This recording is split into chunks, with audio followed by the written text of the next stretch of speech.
আমাদের বর্তমান সময়ের মাহফিলে দেখা যায় যুবতী মেয়েরা সেজে গুজে চলে আসে, কেউ কেউ তো বেপর্দায়ও চলে আসে। মেয়েদের অভিভাবকদের একটু সচেতন করার আহ্বান জানাই। ভাই, এরকম ঘটনা ঘটে নাকি? তাই? আল্লাহু আকবার।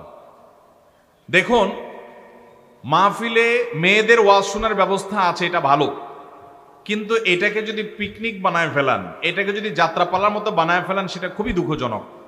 মাহফিলের কিছু জিনিস আছে খুব বিরক্তিকর। যেমন আজকের মাহফিলে অনেকগুলো ভাই বাইক নিয়ে গেছেন লালপোলে, লালপোল থেকে আমাকে আনবেন। আমি ওনাদেরকে ডাইকে বলছি আমার গাড়ির সামনে মাত্র একটা বাইক থাকবে, আর কেউ আমার সামনে থাকতে পারবে না। তো যুবকরা একটু মনে হলো মনক্ষুণ্ণ। তার আগে একটা মাহফিল ছিল, একই অবস্থা, সামনে 20-30টা বাইক থাকে। ভাইরা আমার, এই যে বাইক দিয়ে আপনারা মহড়া দেন, এমনকি এই যে বক্তা আসার পর আপনারা নারায়ে তাকবীর বলেন, একজন আলোচনা করছে কোরআন হাদিস থেকে, তার আলোচনা থামাই দিয়া আরেক হুজুরে নারায়ে তাকবীর দিচ্ছেন, এগুলো কখনো ভালো কিছু হতে পারে না। ওয়াজ মাহফিলগুলা থেকে যদি মানুষ ভালো কিছু না শিখে, কোথা থেকে শিখবে?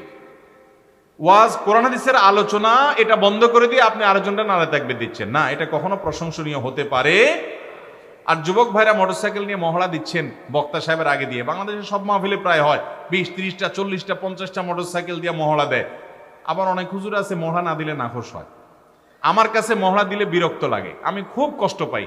ভাই, এই যে মহড়া দিচ্ছেন, রাস্তাঘাট ঠিক আছে, রাস্তা পরিষ্কার করার জন্য 1-2 জন লোক রাহাবরি করেন, সেটা ভিন্ন বিষয়, কিন্তু আপনি সব বন্ধ করে দিচ্ছেন, থামায় দিচ্ছেন। সেদিন ঢাকা এক মাহফিল ছিল, মাদ্রাসার ছাত্ররা আমার গায়ের সামনে দিয়ে দেখলাম রিকশাওয়ালাদেরকে বাড়ি মারতেছে। আমি বললাম, ভাই এটা কি করতেছো তোমরা? এটা কি ইসলাম যে তোমার হুজুরে পার করার জন্য তুমি রিকশাওয়ালাদের ধাক্কা? আজকে দেখলাম যে এক বৃদ্ধ মুরব্বীকে ধাক্কা দিচ্ছে এক যুবক। আমি হপ করে হাত ধরলাম, বললাম, এই যুবক, তুমি আমার ভক্তি করতে গিয়া চাচা জানরে ধাক্কা দিয়ে সরা দিচ্ছ, এটা কি ইসলাম? আমাদের আবেগে অনেক সময় আমরা অনেক ভুল কাজ করি, ঠিক না? ঠিক, এই ভুল কাজগুলো করা যাবে। রাজনৈতিক নেতারা মহড়া পছন্দ করে, তারা নারায় তাকবীর মহড়া, জি হুজুর বাহবা, জি স্যার, জি অমুক নেতা সাহেবের চরিত্র ফুলন্ত পবিত্র, তাদের পছন্দ। যারা আলেম ওলামা, যাদের মধ্যে আল্লাহর ভয় আছে, তারা মানুষের এই সমস্ত বাহবা এভাবে আশা করেন। অতএব এগুলো করবেন না মাহফিলে, এগুলো থেকে যথাসময় বিরত থাকবেন। অতএব মহিলাদের মাহফিলের নামে মহিলারা বাসা থেকে বের হয়ে বুট বাদম কিনা, ওই যে আপনার মেলা বসে ওখানে কেনাকাটা করা, টং টং করে ঘুরে বেড়ানো, আড্ডাবাজি করা, এগুলা উচিত না ভাই। এগুলা ফিতনার দুয়ারকে উন্মুক্ত করে। এই জন্য মাহফিল কর্তৃপক্ষ খুব সুন্দরভাবে মেয়েদের ওয়াজ শোনার ব্যবস্থা করবেন, ফিতনা মুক্ত ভাবে, যাতে করে কোনো ফিতনা না হয়। আর এই মার্কেট টার্গেট মেলামুলা যা হয়, এগুলো একটা ইসলামী সংস্কৃতির প্রকাশ হয়, কিন্তু এগুলার লাভের চাইতে ক্ষতি বেশি। অনেক মানুষ যায় সেখানে আড্ডা ফাড্ডা করে। অনেক মাহফিল আছে আমি জানি, এই মাহফিলে জুয়ার আসর বসে।